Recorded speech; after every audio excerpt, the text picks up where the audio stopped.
Artemis Roman II astronauts praised their moonship's performance, especially the heat shield. Add AP News as your preferred source to see more of our stories on Google. Add AP News on Google. Add AP News as your preferred source to see more of our stories on Google. Share Cape Canaveral, Florida. App.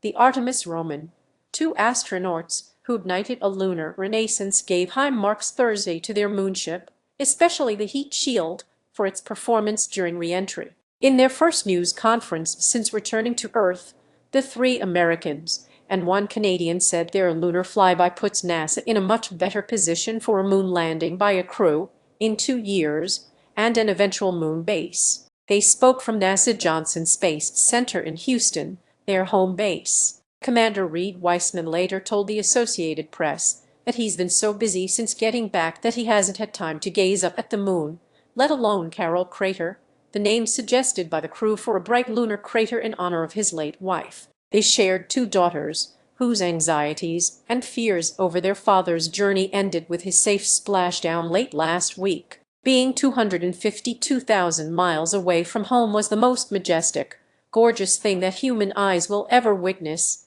he said in an interview with the AP. But hurtling back through the atmosphere at 39 times the speed of sound, that is scary and that is risky. That's why he yearned for home midway through his flight. You just want to hold your kids, and you just want them to know that you're safe. Wiseman, pilot Victor Glover, Christina Koch, and Canada's Jeremy Hansen launched to the moon from Florida on April 1, NASA's first lunar crew in more than a half-century and by far the most diverse. Read more. They became the most distant travelers ever, breaking Apollo 13 record, as they whipped around the lunar far side, illuminated enough to reveal features never viewed before by the human eye. The sight of a total lunar eclipse added to the wonderment. Their Orion capsule, which they named Integrity, parachuted into the Pacific last Friday to close out the nearly 10-day voyage. Artemis Roman II Houston, homecoming the next day, coincided with the 56th anniversary of the launch of Apollo 13.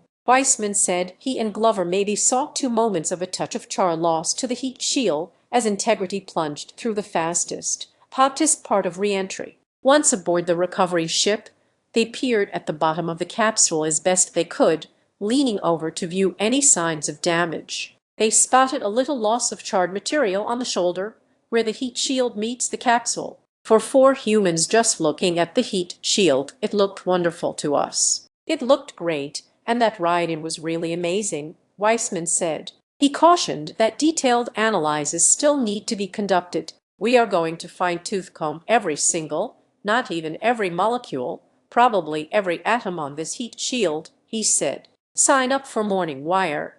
Our flagship newsletter breaks down the biggest headlines of the day. Email address sign up by checking this box. You agree to AP's terms of use and acknowledge that AP may collect and use your data pursuant to our privacy policy. The heat shield on the first Artemis test flight in 2022, with no one aboard, came back so pockmarked and gouged that it pushed Artemis Roman II back by months if not years. Instead of redoing it, NASA opted to change the capsule's entry path to minimize heating. Future capsules will sport a new design. As the parachutes released right before splashdown, Glover said he felt like he was in freefall, like diving backward off a skyscraper. That's what it felt like for 5 seconds, he said, adding when the ride smoothed out.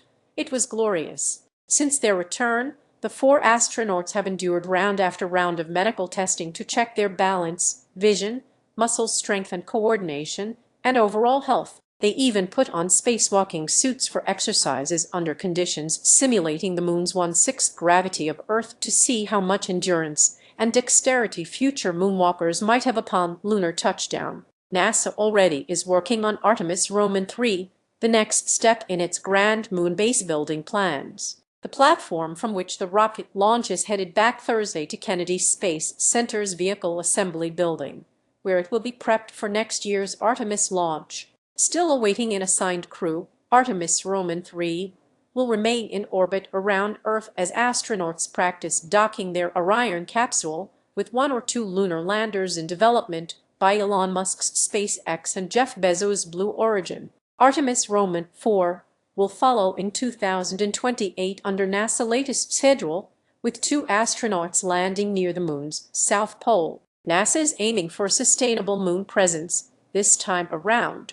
During the Apollo moonshots, astronauts kept their visits short. 12 astronauts explored the lunar surface, beginning with Apollo 11, Neil Armstrong and Buzz Aldrin in 1969, and ending with Apollo 17, Gene Cernan and Harrison Schmitt in 1972. Cox said that since returning, she and her crewmates are feeling even more excited and just ready to take that on as an agency. "We made it happen," she added.